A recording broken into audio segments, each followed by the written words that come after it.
저는 오늘 마가복음 14장 10절에서 21절까지의 말씀을 가지고 다친 마음에도 길을 내시는 사랑, 다친 마음에도 길을 내시는 사랑이라는 제목으로 하나님 말씀 나누도록 하겠습니다.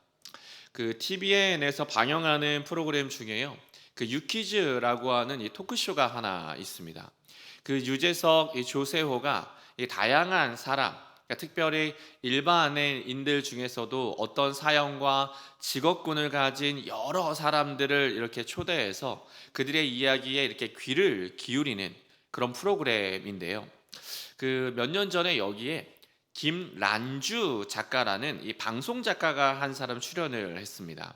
이 사람이 얼마나 대단한 사람이냐면 이 사람이 1박 2일 무한도전, 응답하라 1997, 응답하라 1994, 스페인 하숙, 삼시세끼에 이르기까지 흔히 말하는 예능의 4대 천왕이라고 불리는 PD들이 있거든요. 뭐 이명환, 나영석, 뭐 신원호, 김태호, 이 모두와 일해봤던, 그리고 지금도 일하고 있는 굉장히 독보적인 작가였어요. 그때 이 사람의 이야기를 듣다가 제가 제 마음에 꽂혔던 단어 하나가 있었습니다. 경청이었어요. 사람들이 이 작가한테 이런 질문을 많이 한대요. 어때? 흔히 말하는 예능의 사내 천왕하고 다 일해봤는데 어때? 그 사람들 연봉이 몇십억이 될 텐데 그 사람들하고 일하면 어때? 대체 그 PD들은 뭐가 그렇게 특별해? 그러면 자기는 늘 똑같은 이야기를 한대요. 경청. 내가 이 사람들의 특별한 것들은 잘 모르겠고 각각의 개성이 무엇인지도 나는 분석하는 사람이 아니니까 잘 모르겠는데 공통점이 있어. 이 모두에게 공통점이 있으니 다른 사람들의 이야기를 끝까지 잘 들어준답니다. 어떤 회의를 하거나 의견 충돌이 있어도 그걸 중간에서 말 끊지 않고 듣는 게 사실 쉽지 않잖아요. 이게 특별하게 내가 어떤 결정권자이고 시간을 앞두고 이게 총각을 앞두고 있고 빨리빨리 뭔가를 해야 되면 그 사람의 그냥 말 끊고 됐어 됐고 이렇게 합시다 됐고 이렇게 갑시다. 그리고 사람이 이야기하다 타이밍 잡아서 말꼬리 끊고 화제 돌리는 게 일상인데 이들은 끝까지 몇 시간 동안 그 사람의 이야기를 다 듣는답니다. 중간에 말 끊거나 화제를 전환하거나 싫은 티 내지 않고 정말 다 듣는데요. 그래서 언어의 품격이라는 책에 보면 경청에 대해서 이렇게 정의를 합니다. 이걸 한자로 풀었을 때 경청의 경은 기울일 경이래요. 사람을 향해 머리가 이렇게 기울어지는 것으로 상대방에게 다가가서 귀와 관심을 기울인다는 뜻이고요. 경청의 청은 이게 귀이, 임금왕, 열십, 눈목, 마음심, 이게 다 합쳐져서 어우러진 한자로 임금님처럼 진득하게 귀를 기울이면서 눈을 크게 뜨고 사람을 바라보면 마음을 얻을 수 있다로 풀이가 된답니다. 즉 경청은 어떤 사람의 말을 해석하는 걸로 그치는 게 아니라 말과 말 사이에 배어 있는 감정은 물론 상대방의 목구멍까지 차오르는 절박한 마음까지 헤아리는 것으로 이게 끊임없이 노력하지 않으면 듣는 것 자체가 불가능한 상황인 거죠. 이거는 우리 애들을 조금만 키워보면 느낄 수 있습니다. 처음엔 애들이 엄마 엄마 아빠 아빠 하면서 쫑알쫑알 거리면 너무 귀엽지만 애들이 점점 크면서 계속해서 툭 하면 엄마 엄마 아빠 아빠 계속해서 잡아 끌고 질문하고 뭐 집중하지 못하게 계속 땡깡 부리면 나중엔 내가 정말 이렇게 인내력이 없는 사람인가 싶을 만큼 마음이 어려워지더라고요. 여러분은 전혀 어렵지 않은 표정이시네요. 일단 저는 어렵습니다. 네. 이게 나이가 들수록 더 그런 것 같아요. 그러니까 나이가 드신 분들이 공통적으로 하시는 말씀이 나이가 들수록 이 어떤 경험이 쌓이고 막 어떤 지식이 쌓이면 이 듣는 게 더 어렵대요. 그런 말이 있잖아요. 나이 들수록 지갑은 열고 뭐는 닫아라? 입은 닫아라. 근데 자꾸 지갑은 닫고 입을 열고요. 때때로 지갑을 여는 날은 내가 오늘 지갑 열었으니 입을 열겠어 이러면서 지갑도 열고 입을 더 많이 열어가지고 이 불통의 아이콘이 되어 버리는 거죠. 자, 그래서 여러분께 묻습니다. 여러분은 정말 잘 듣고 계십니까? 무엇보다 오늘 이 시간에 하나님의 말씀을 듣고 하나님의 말씀을 경청하며 하나님의 뜻대로 살아가기를 우리가 소망하고 있는데 우리는 정말 하나님의 뜻과 마음을 잘 헤아리며 경청하며 살아가는 사람들일까요? 오늘 우리가 함께 읽은 본문은요, 그래서 조금 특별합니다. 이 듣는 것 자체가 잘 안 되는 어떤 사람들처럼 이 하나님의 나라를 자신의 나라로 착각했던 어떤 제자, 그래서 예수님까지 나중에 마지막에 팔아버린 가룟 유다에 대한 이야기를 담고 있기 때문입니다. 오늘 본문의 17절에서 21절까지 말씀을 같이 다시 한번 읽어보도록 할 텐데, 여러분 보시면 이게 식사를 준비하고 예수님과 함께 식사하는 장면이거든요. 어떻게 지금 밥 먹고 있는지를 여러분 상상하시면서 한번 읽어보시면 크게 도움이 될 것 같습니다. 17절부터 21절까지 말씀 우리 같이 읽을까요? 시작! 저물매 그 12를 데리시고 가서 다 앉아 먹을 때에 예수께서 이르시되 내가 진실로 너희에게 이르노니 너희 중에 한 사람 곧 나와 함께 먹는 자가 나를 팔리라 하신대 그들이 근심하며 하나씩 나는 아니지요 하고 말하기 시작하니 그들에게 이르시되 12 중에 하나 곧 나와 함께 그릇에 손을 넣는 자니라. 인자는 자기에 대하여 기록된 대로 가거니와 인자를 파는 그 사람에게는 화가 있으리로다. 그 사람은 차라리 나지 아니하였더라면 자기에게 좋을 뻔하였느니라 하시니라. 우리가 아는 것처럼 십자가에 달리시기 전날 예수님은 제자들과 최후의 만찬을 하고 계셨습니다.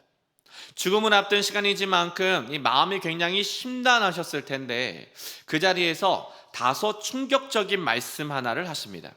이 중에 같이 밥 먹는 사람들 중에 한 사람이 나를 배신할 거야. 이 중에 한 사람이 내 뒤통수를 칠 거고 내 등에 칼을 꽂을 거야. 어쩌면 걔는 태어나지 않았으면 좋을 뻔했어. 유다. 예수님 바로 옆에서 밥 먹고 있는 유다를 향해서 하신 말씀입니다. 그래서 저는 이게 아무리 생각해도 이게 약간 좀 의문이 들 때가 있어요. 대체 가룟 유다는 이렇게 기적을 행하시는 예수님을, 이렇게 놀라운 예수님을 대체 왜 배신했던 걸까?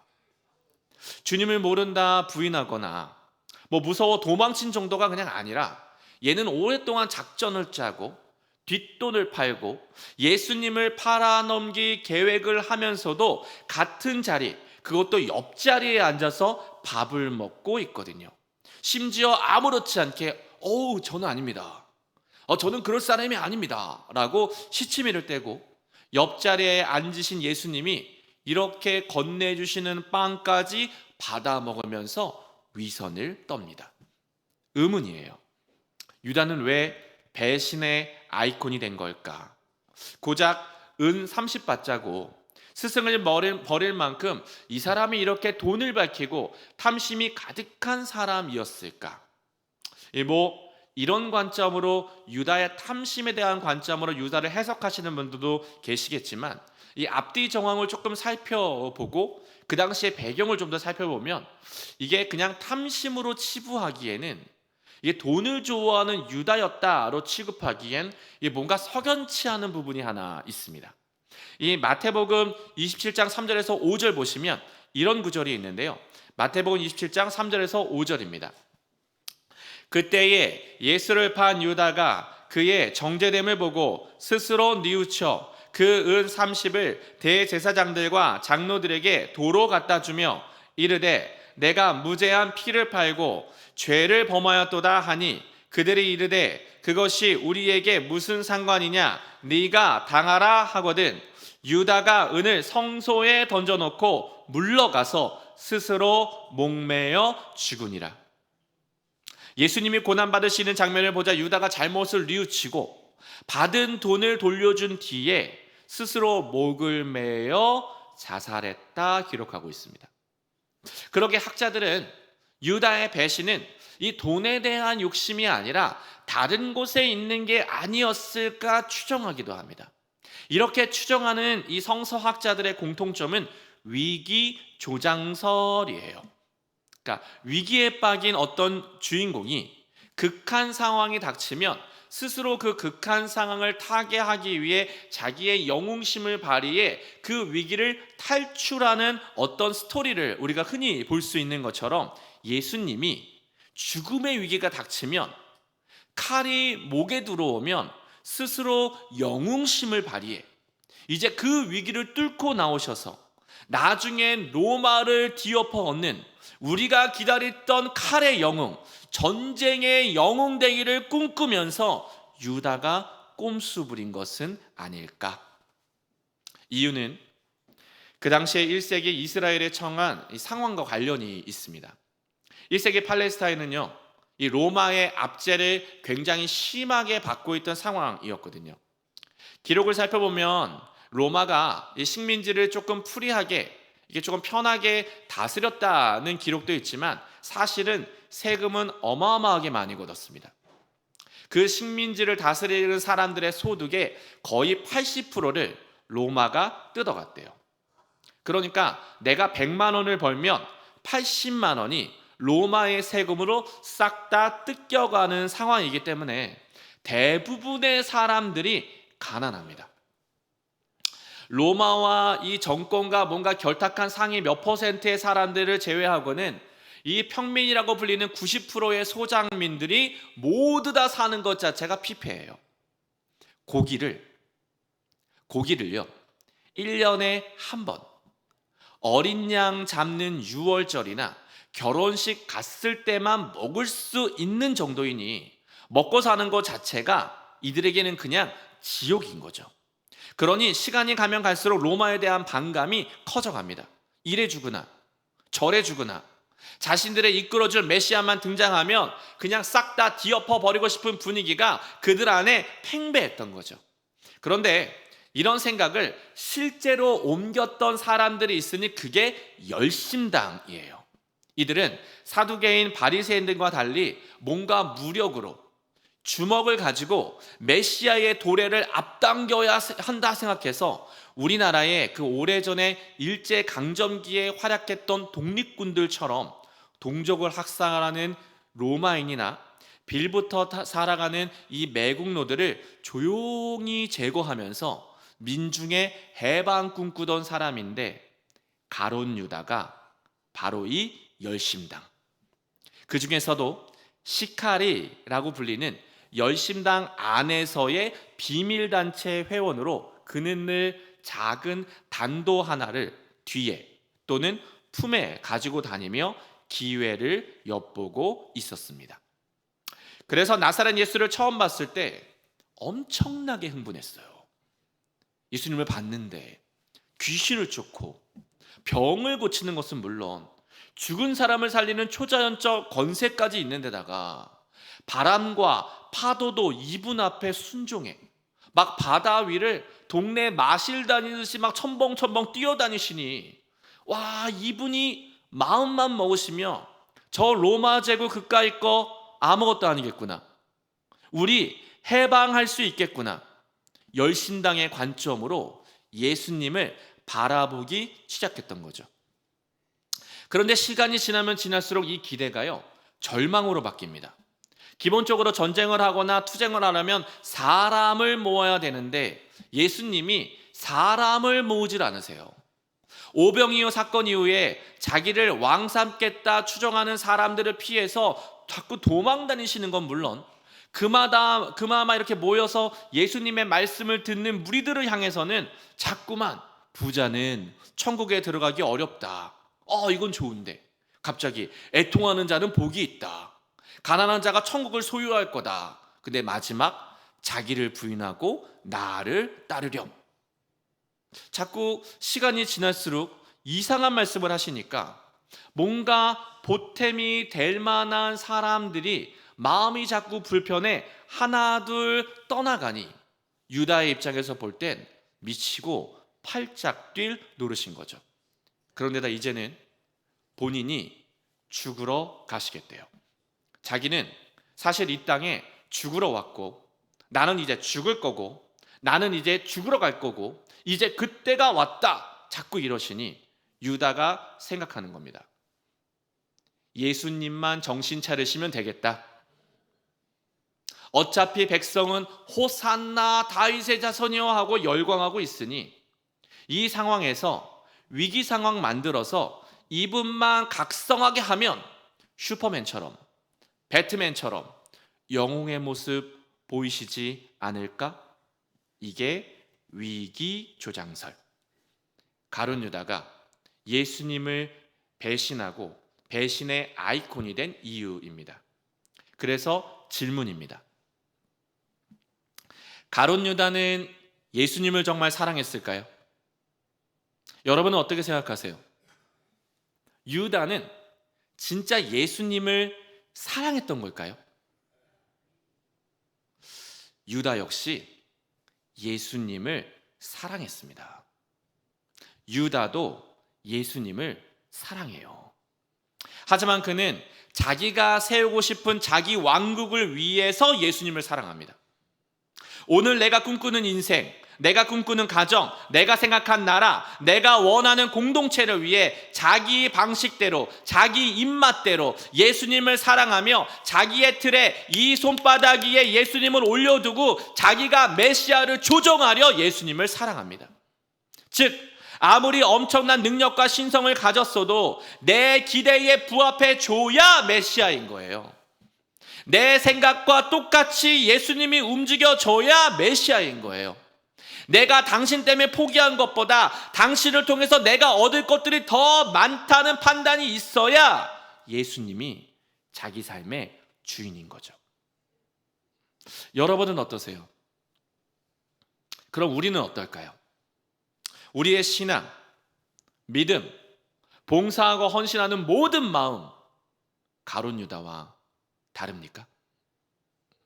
우리의 기도 제목, 우리의 간구, 우리의 마음속에 깊이 숨겨두고 있는 모든 열망들은 가룟 유다와 다른가요? 그래서 저는 오늘 본문을 읽으면서 계속 이런 묵상을 했어요. 그럼 예수님은 대체 어떤 마음이셨을까?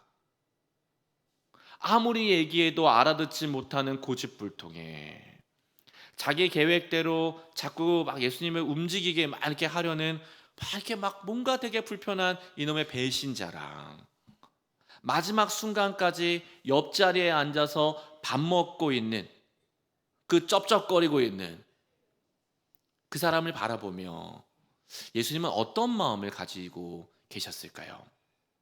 같은 내용을 기록했던 요한복음에 보면요, 이런 구절이 있습니다. 요한복음 13장 1절에서 4절까지 말씀인데, 자, 여러분 이것도 조금 상상하시면서 읽어보시면 좋겠습니다. 1절에서 4절 같이 읽을까요? 시작!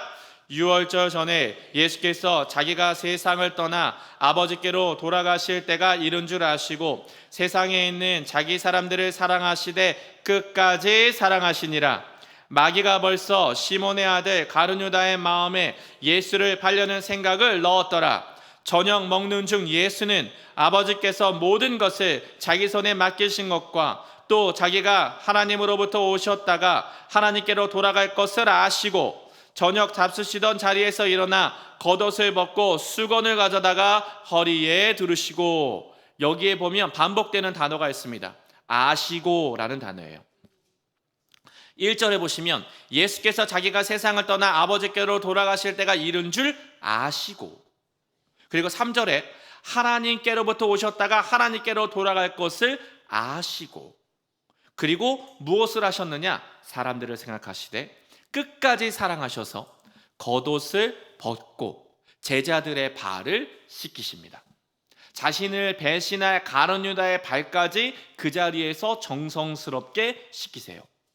이게 당시 상황으로 보면요, 여러분 이게 얼마나 소름 돋는 자리냐면 식사 자리, 최후의 만찬 때 앉았던 자리 배치 때문에 더 그렇습니다. 우리는 최후의 만찬 이미지 떠올려 보세요 하면 대부분 뭘 떠올리냐면 레오나르도 다빈치가 그렸던 최후의 만찬 그림을 떠올립니다. 예수님이 장발이고 옆에 있는 요한도 장발이고 막 요한이 막 누워 있고 같이 이렇게 식탁에 앉아서 일렬로 밥 먹는 그런 장면을 떠올리는데 1세기 팔레스타인은 사실 그런 식탁 문화가 없어요. 제가 사진을 한 장 준비했는데 혹시 올려주시면, 네, 1세기 팔레스타인은 어떻게 앉아서 먹었냐면 대부분 디귿자로 앉아서 3면 테이블에서 밥을 먹습니다. 그리고 좌식 세팅이었기 때문에 대부분 앉아서 비스듬히 누워요. 그리고 보시면 어떻게 되어 있냐면 뭔가 우리가 생각하는 상석이 다릅니다. 우리는 이 그림을 보자마자 상석을 어디라고 생각하냐면 가운데라고 생각하는데 유대인들은 어디였냐면 가장 왼쪽이 상석이에요. 그래서 이 왼쪽에 있는 인물을 중심으로 쭉 둘러 앉아서 먹는 게 그들의 문화였습니다. 그래서 이 그림을 자세히 살펴보시면 최후의 만찬 때는 이 어떤 일인지 항상 옆에 있던 베드로는 조금 떨어져서 저 멀찌감치 앉아 있습니다. 그리고 예수님 옆에는 누가 앉아 있냐면 요한하고 옆에 가룟 유다가 앉아 있어요. 이를 사도 요한이 정확하게 기록해 두었는데 요한복음 13장 23절과 26절 말씀입니다. 23절과 26절 말씀 자막 보시면서 같이 읽을까요? 시작. 예수의 제자 중 하나 곧 그가 사랑하시는 자가 예수의 품에 의지하여 누웠는지라. 26절 예수께서 대답하시되 내가 떡 한 조각을 적셔다 주는 자가 그니라 하시고 곧 한 조각을 적셔서 가룟 시몬의 아들 유다에게 주시니. 보세요.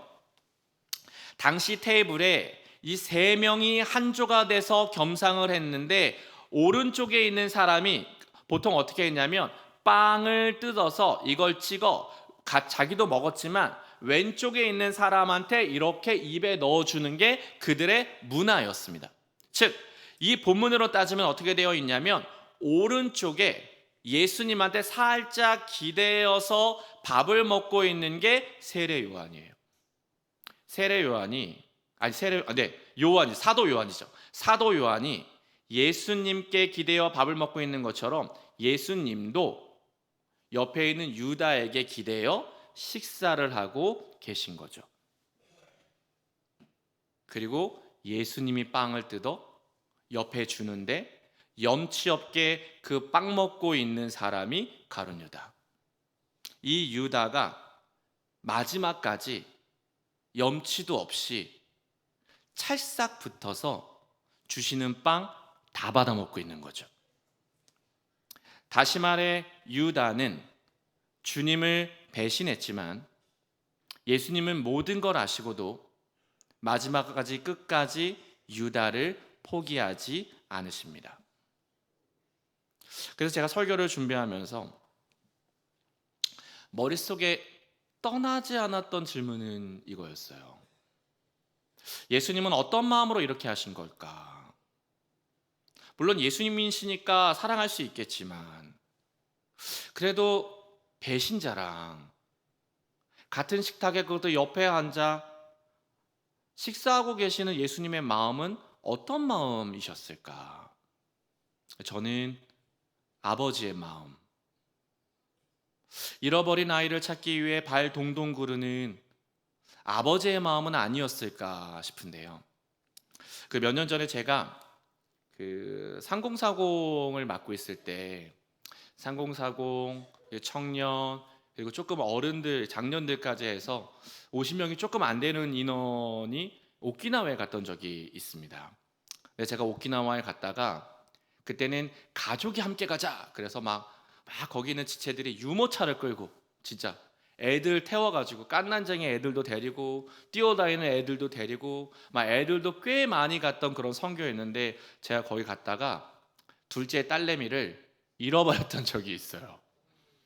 긴 시간은 아니에요. 긴 시간은 아닌데 한 5분 정도? 근데 짧은 시간 잊어버리고 빠르게 찾았는데 그 5분이 저한테는 너무 길어서 가끔 꿈을 꿀 만큼 이게 저한테는 지금도 너무 강력하게 남아 있습니다. 그러니까 이제 모든 일정을 다 은혜롭게 다 마치고요.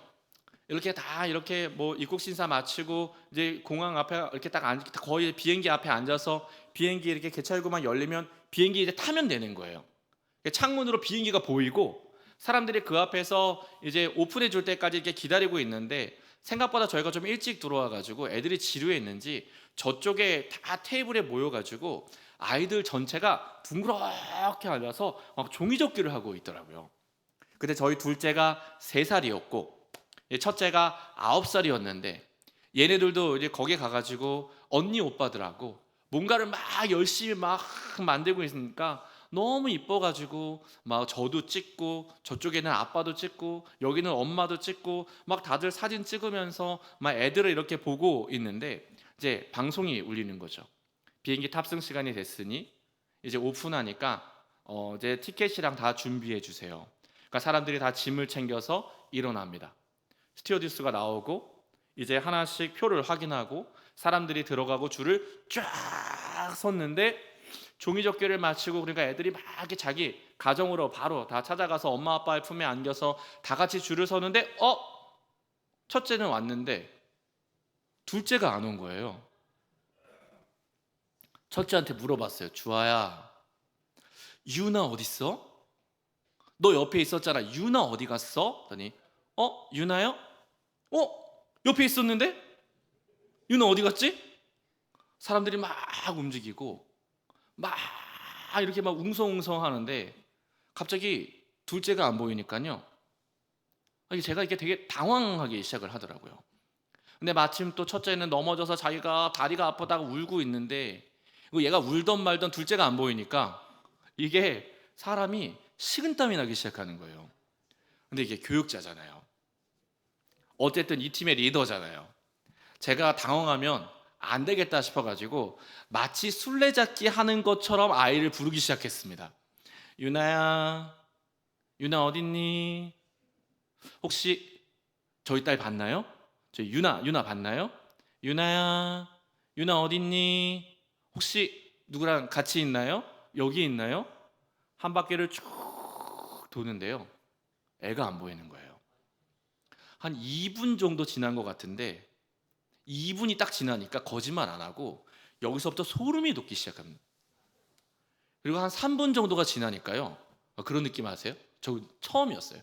이렇게 공항의 천장이 무너지고 있는 듯한 느낌.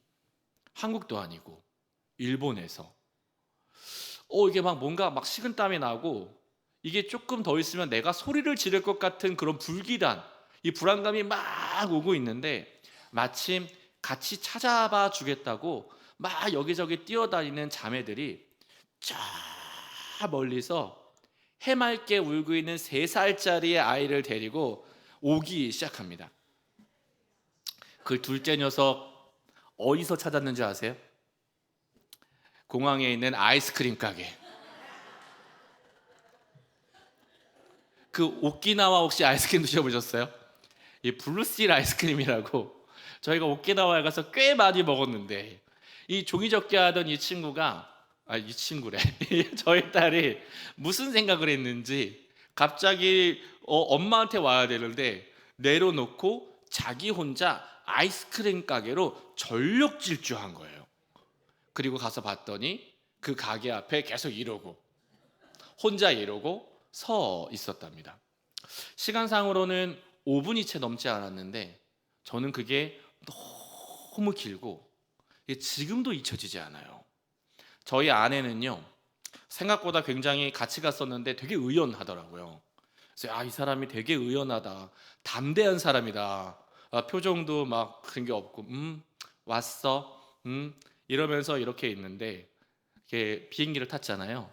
자리에 앉았는데 갑자기 둘째를 안더니 선글라스를 끼더라고요.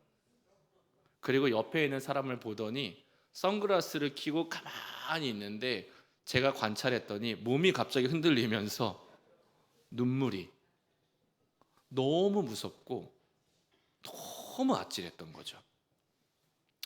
그래서 오늘 본문을 보면 이렇게 묵상하게 됩니다.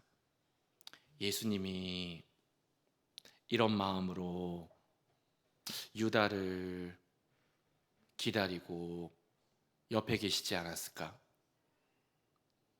잃어버린 아이를 찾고자 하는 부모의 마음처럼 어떻게든 이 영혼 잃어버리지 않으시려고 끝까지 밥을 먹고 끝까지 시간을 보내고 끝까지 그의 발을 닦아주며 자기 사랑을 드러내고 계셨던 거 아닐까? 그런데 우리도 그러고 있는 건 아닐까? 주님과 함께 있는데도 불구하고 영원토록 내가 너와 함께 하겠다, 염려하지 말라, 기도와 간구로 감사함으로 너희가 구하라, 너는 나의 자녀다, 넌 나의 아들이다, 현재는 물론 미래의 모든 것까지 내가 너의 삶을 책임지겠다 주님이 약속하시는데도 그 약속이 성경에 가득가득 담겨 있고 매 순간 주님이 우리에게 말씀하시는데도 불구하고 가룟 유다와 같이 내 상황과 고집에 사로잡혀 내가 원하는 거, 내가 속상한 거, 내가 바라는 그 모든 거에만 마음이 쏠려서 주님의 은혜 다 잃어버리고 주의 음성 다 들리지 않아 삶의 문제만 그냥 치여서 그냥 그렇게 살아가는 저와 여러분의 모습은 아닐까요?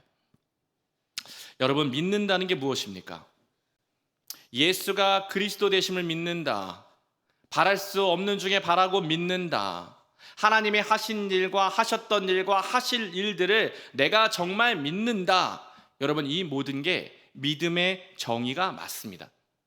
그러나 믿는다는 것의 핵심은요, 하나님이 우리를 사랑하신다고 하는 걸 의심하지 않고 붙잡는 게 믿음이에요.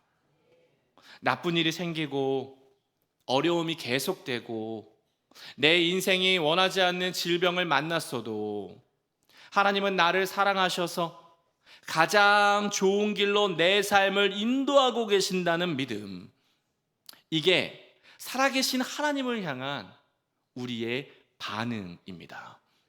그렇잖아요, 여러분. 애들 키울 때 보시면 예방접종 마치고 병원 가실 때 생각해 보세요. 애들이 아무리 울어도요, 낫기 위해선 예방접종 마치고요, 애들이 아무리 울어도요, 낫기 위해선 주사바늘 꽂습니다. 애가 아무리 싫어도 이 약 먹기 싫다 해도 이 병에서 나야 하면 약 먹였어야 됐고요, 애가 아무리 좋아하는 장난감이어도 그게 아이한테 해를 끼치면 빼앗았고, 애가 아무리 좋아하는 음식이어도 이게 아이의 건강을 해치면 빼앗는 게 부모 마음인 것처럼 내 모든 상황과 문제 안에서 하나님은 나를 사랑하시되 나를 정말 끝까지 사랑하셔서 지금 내가 해석할 수 없고 이해할 수 없고 답답하고 미치겠는 이 모든 상황을 허락하신 주님의 그 놀라운 은혜와 사랑과 신실하심을 인정하며 하나님의 사랑에 붙잡힌 바 되어 내가 오늘도 그녀께 주님과 살아가는 거, 여러분, 그것이 믿음인 줄 믿습니다. 그러기에 여러분, 하나님의 사랑을 여러분의 상황으로 제한하지 마십시오. 하나님의 사랑을 여러분의 마음과 컨디션과 건강 상태와 가정의 여러 가지 일들로 제한하지 마십시오. 주님은 한 영혼을 사랑하시되 끝까지 사랑하시는 분, 그 사랑 앞에 반응하고 그 사랑에 사로잡혀 그 사랑 속에 살아가겠다 고백하는 저와 여러분의 삶의 여정 가운데 반드시 찾아와 말 거시고 새로운 길로 인도하시고 우리의 삶 속에 우리가 생각하고 계획한 그 어떤 것보다 새로운 길을 열고 계시는 주님의 은혜와 인도하심을 경험하시게 주님의 이름으로 축원드립니다.